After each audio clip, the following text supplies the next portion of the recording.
E aí galerinha, tudo bem com vocês? Aqui é o professor Danilo de Sociologia.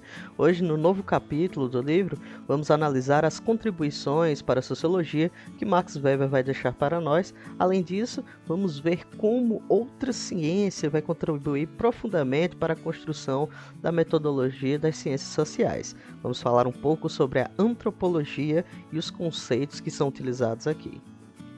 Os mais importantes sociólogos lá do século XIX, que vai contribuir bastante para o desenvolvimento da ciência sociológica. Max Weber foi um sociólogo, jurista e economista alemão. O pensador é considerado um dos clássicos da sociologia por ter fundado um método de análise sociológica de extrema importância para o desenvolvimento dessa ciência como um estudo autônomo e bem fundamentado.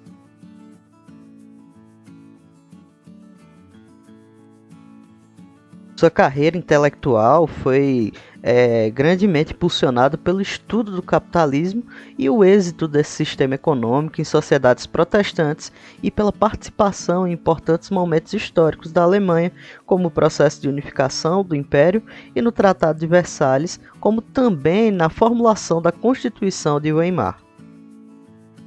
Karl Emil Maximilian Weber nasceu lá no ano de 1864, na cidade alemã de Erfurt.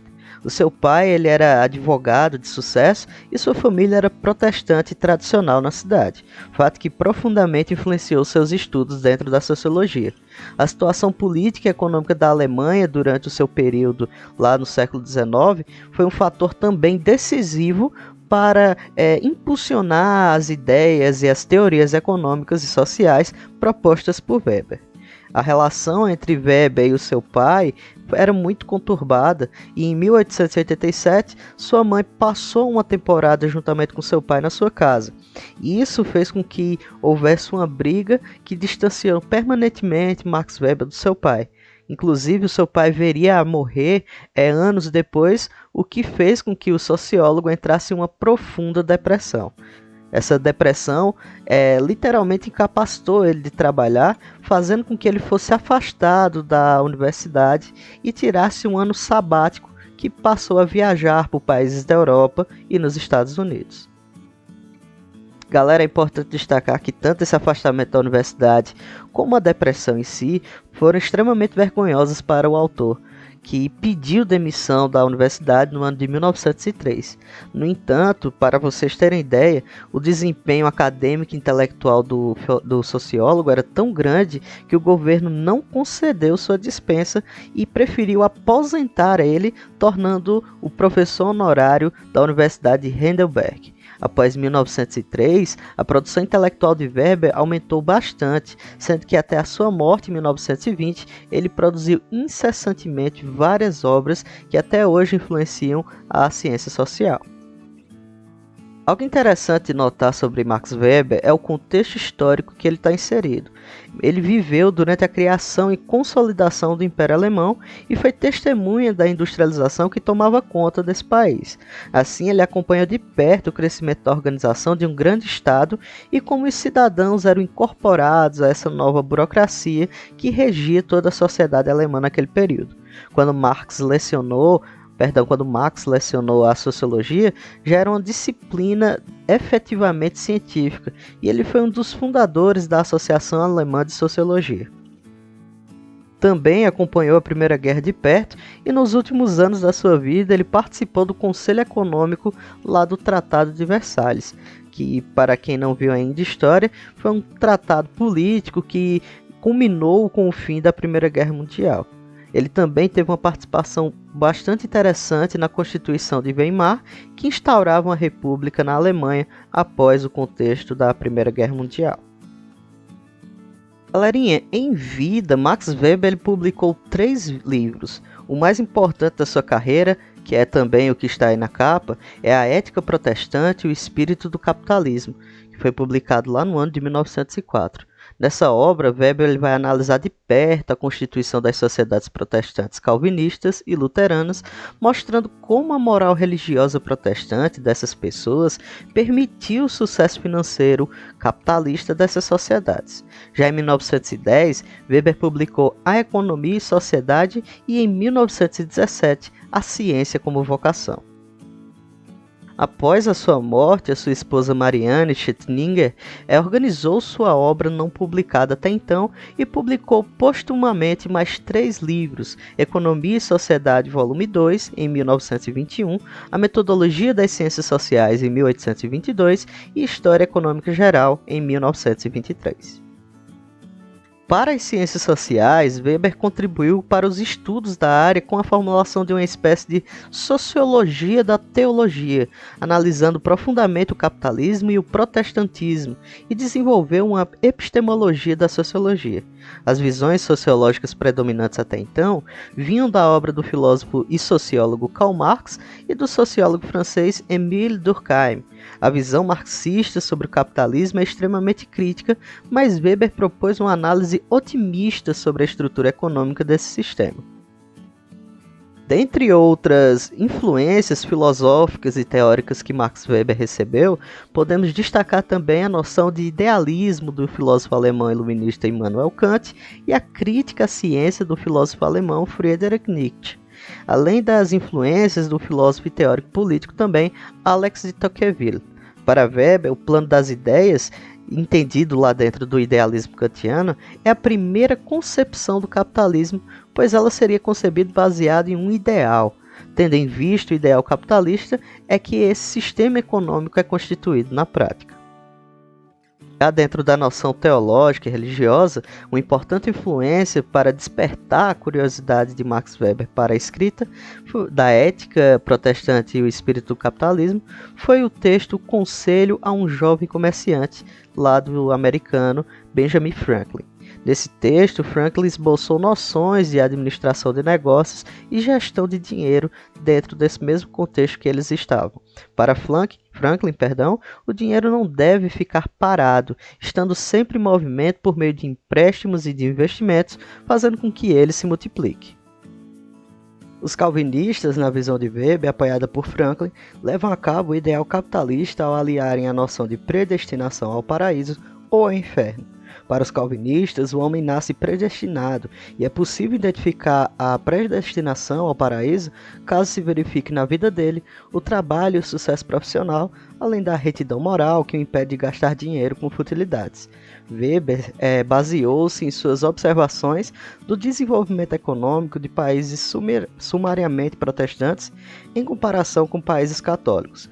As grandes potências do século XX, Alemanha, Inglaterra e Estados Unidos, eram nações de maioria protestante. Já a grande contribuição para a sociologia que Weber deixou foi a criação do conceito de ação social. O conceito de ação social é de extrema importância para a formação da sociologia weberiana e para a sociologia em geral. Para o sociólogo, deve-se nutrir-se uma neutralidade em relação ao seu objeto de estudo e o desenvolvimento da teoria weberiana é contrário ao método proposto por Émile Durkheim. Durkheim ele dizia que o sociólogo, ao observar a sociedade em busca dos fatos sociais, que são generalizados em uma sociedade, sendo coercitivos e impositivos sobre os sujeitos. Para Weber, não existe fato social algum, mas sim os resultados das ações sociais dos seres humanos. É importante a gente dizer também, galera, que as ações sociais são individuais e temporárias. O sociólogo ele deve observá-las com base em uma metodologia e assim organizá-las e classificá-las. Devido à variação, à diversidade e multiplicidade de ações possíveis, considerando que cada sujeito pode agir de infinitas maneiras diferentes, é necessário que a gente adote um padrão de correção para essa classificação. Esse padrão foi chamado por Weber de tipo ideal. Esse padrão, na prática, está localizado no que Weber chamou de tipos ideais, que são balizas para estabelecer qualquer comportamento padrão. Como ideais, esses tipos são perfeitos e imutáveis, não existindo na prática. Nisso, se encontram as ações que podem afastar-se ou aproximar-se dos tipos ideais.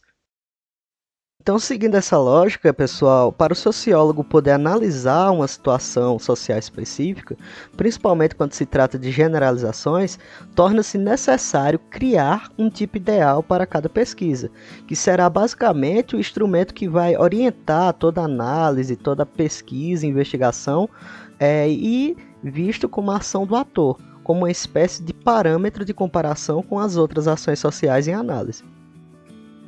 Normalmente, esse conceito de tipo ideal é uma simplificação, de fato.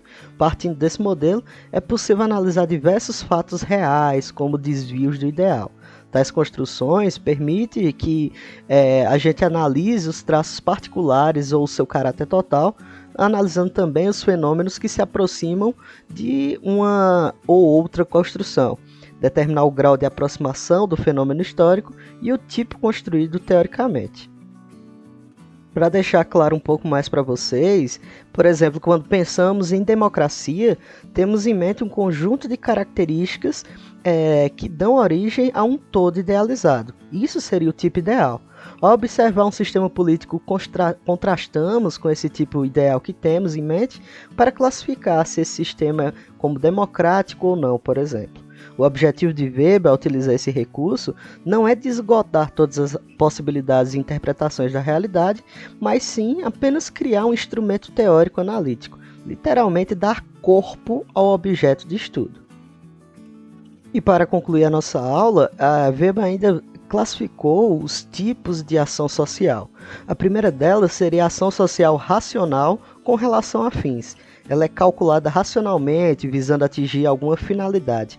O casamento é um exemplo levantado por Weber, pois há nele a finalidade de constituição familiar, e a união matrimonial é a ação tomada para se atingir esse fim.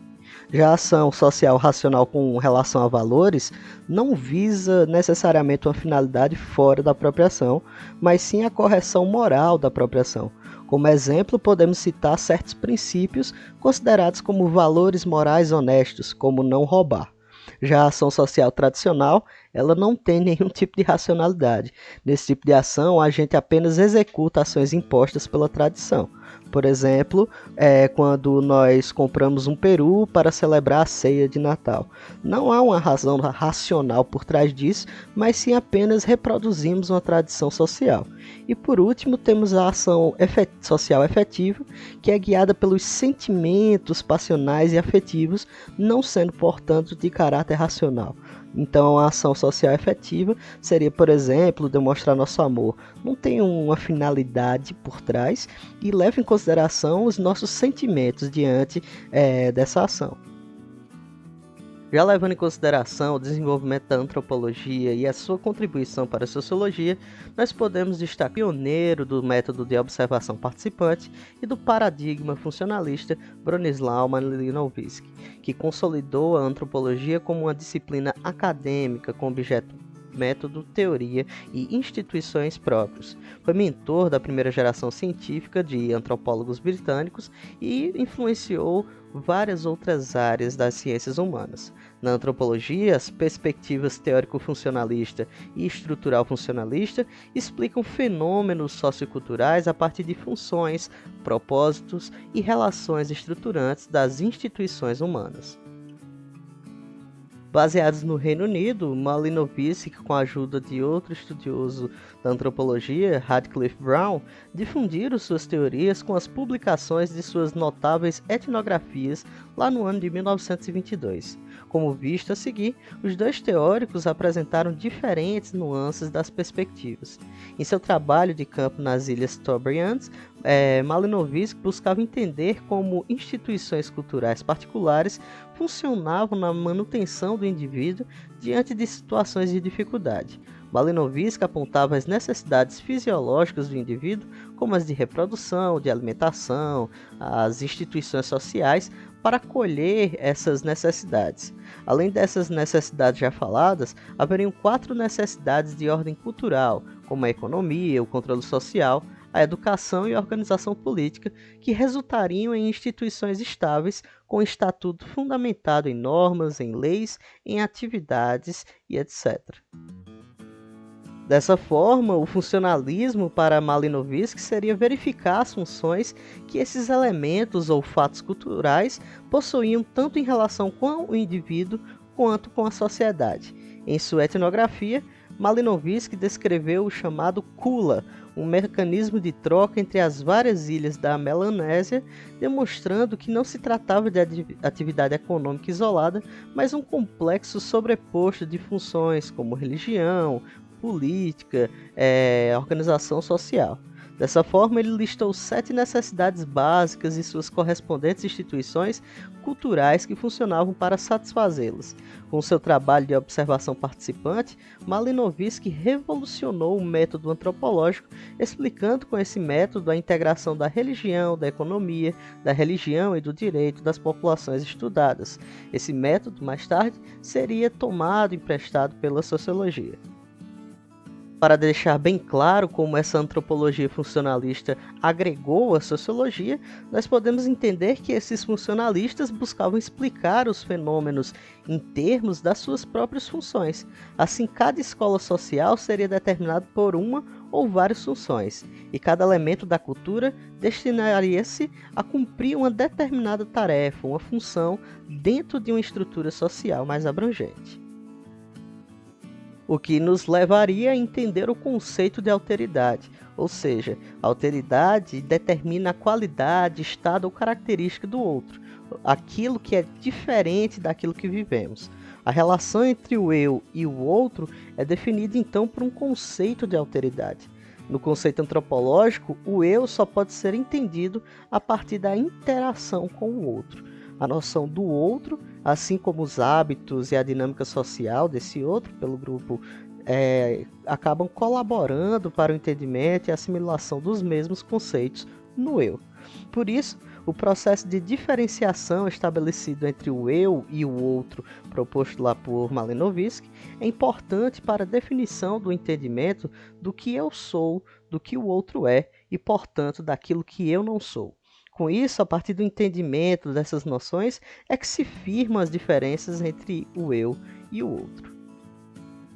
É importante a gente notar aqui que o conceito de alteridade, não tem intenção alguma de destruir ou diminuir a cultura do outro, mas assim observá-la para estabelecer diferentes e diferenças entre as nossas culturas e as construções sociais em relação aos mesmos elementos da cultura do outro.